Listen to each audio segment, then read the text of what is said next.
Good morning, students. In this video, we are going to explain exchange of gases during respiration in plants. अब आपको पता है respiration में हमेशा oxygen intake होती है और कार्बन डाइऑक्साइड गिवन आउट होती है, तो इन दोनों गैसेस को रेस्पिरेटरी गैसेस कहते हैं। अब प्लांट्स में जो डिफ्यूज़न के द्वारा ही मेनली गैसेस की एक्सचेंज होती है। प्लांट्स में जो रूट्स होती हैं उनके अंदर रूट हेयर होते हैं, तो रूट हेयर्स जो होते हैं वो सॉइल के अंदर जो पानी होता है उसमें जो डिज़ोल्व्ड ऑक्सीजन है उसको अंदर एब्जॉर्ब करते हैं और फिर उसके बाद बाकी सारे सेल्स तक पहुंचाते हैं। सिमिलरली कार्बन डाइऑक्साइड जब रूट हेयर्स में पहुंच जाती है तो वो सॉइल वाटर में एंटर हो जाती है। थोड़ी सी एक्सचेंज ऑफ गैसेस लेंटिकल्स के द्वारा भी होते हैं। अब लेंटिकल्स क्या होते हैं? वो स्मॉल होल्स होते हैं जो ओल्ड वुडी स्टेम्स के अंदर होते हैं, तो स्टेम में से भी थोड़ी सी गैसेस एक्सचेंज होती है, लेकिन मेजर गैसेस एक्सचेंज होती है लीव्स के थ्रू। तो लीव्स के थ्रू जो गैसेस एक्सचेंज होता है that takes place through stomata. ठीक है, एक तो स्टोमेटा के थ्रू और दूसरा जो लार्ज इंटरसेलुलर स्पेसिस होते हैं, जितने भी सेल्स एयर के कांटेक्ट में होते हैं और उनके बीच में जो इंटरसेलुलर स्पेसिस होती हैं वो भी एक्सचेंज ऑफ गैसेस करती हैं बाय डिफ्यूज़न। तो डिफ्यूज़न की डायरेक्शन किस तरफ होगी ये डिपेंड करेगा इन्वायरमेंटल कंडीशंस और उसके रिक्वायरमेंट्स पे, प्लांट की रिक्वायरमेंट्स पे। जैसे जब रात का टाइम होता है एट द नाइट, जब वहाँ पर कोई फोटोसिंथेसिस नहीं हो रही होती, तो उस समय बेसिकली क्या होना है, कार्बन डाइऑक्साइड जो है वो रिलीज़ आउट हो रही है। तो उस समय कार्बन डाइऑक्साइड निकल रही है रात के समय, क्योंकि फोटोसिंथेसिस नहीं हो रहा। दिन में क्या है, दिन में रेस्पिरेशन हुई, कार्बन डाइऑक्साइड गैस रिलीज हुई, वो कार्बन डाइऑक्साइड गैस एब्जॉर्ब हो गई फॉर द फोटोसिंथेसिस। ठीक है, तो दिन के समय रेट ऑफ फोटोसिंथेसिस बहुत हाई होता है और जो कार्बन डाइऑक्साइड रेस्पिरेशन से निकलती है वो कम होती है।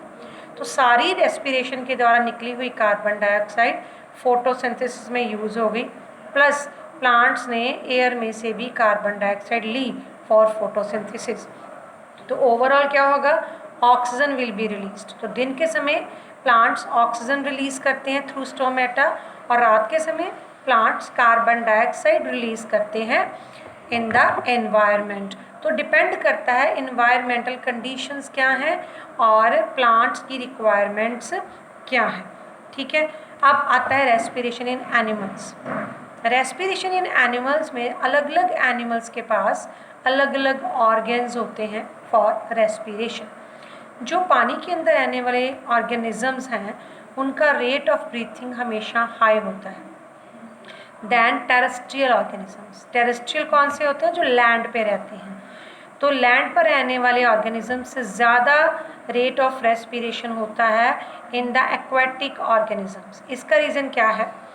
एयर में जो टेरेस्ट्रियल ऑर्गेनिजम्स हैं वो लैंड पर रहते हैं, तो एयर में तो काफ़ी मात्रा में ऑक्सीजन प्रेजेंट है, 21% ऑक्सीजन इज़ प्रेजेंट, लेकिन वाटर में बहुत ही कम अमाउंट में ऑक्सीजन होती है।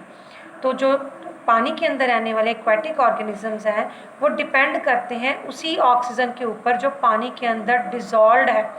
ठीक है, इसीलिए उनका रेट ऑफ ब्रीथिंग हाई है, क्योंकि वो जल्दी जल्दी सांस लेंगे ताकि ज़्यादा से ज़्यादा पानी उनको पानी में से ज़्यादा ऑक्सीजन एब्जॉर्ब हो सके और उनकी रिक्वायरमेंट्स कंप्लीट हो सके। फॉर एग्ज़ाम्पल आपने देखा होगा कि जो फ़िश होती हैं, फ़िश जो होती हैं वो कैसे आपने देखा होगा, वो मुंह खोल के पानी को अंदर लेके जाती हैं। ठीक है, एक्चुअली क्या होता है, जब वो पानी उनके अंदर जाता है तो वो पानी पास होता है गिल्स के ऊपर से, और गिल्स में उनके अंदर कैपेसिटी है कि वो पानी के अंदर जो डिज़ोल्व्ड ऑक्सीजन है उसको ले लेते हैं ब्लड के द्वारा। ब्लड जो है उस पानी के अंदर प्रेजेंट डिज़ोल्व्ड ऑक्सीजन को एब्जॉर्ब कर लेता है। ठीक है, इस तरह से फिशेस को रेस्पिरेशन के लिए ऑक्सीजन मिलती है। और जो टेरेस्ट्रियल ऑर्गेनिजम्स होते हैं वो एटमॉस्फेयर में से ऑक्सीजन लेते हैं और उनके पास स्पेशल ऑर्गन्स होते हैं रेस्पिरेशन के लिए, क्योंकि उनको ज़्यादा ऑक्सीजन भी चाहिए, उनका जो एनर्जी रिक्वायरमेंट है वो हाई है, तो इसीलिए डिफ्यूज़न के द्वारा जो ऑक्सीजन उनको मिलेगी वो उनके लिए इनफ नहीं होती है, दे नीड मोर ऑक्सीजन। तो उनके लिए स्पेशल रेस्पिरेटरी ऑर्गन्स होते हैं, जैसे कि फिशेस में हमने पढ़ा गिल्स होते हैं, और जितने भी हायर ऑर्गेनिजम्स होते हैं उनमें रेस्पिरेशन के लिए लंग्स होते हैं, ये आपने पढ़ा हुआ है।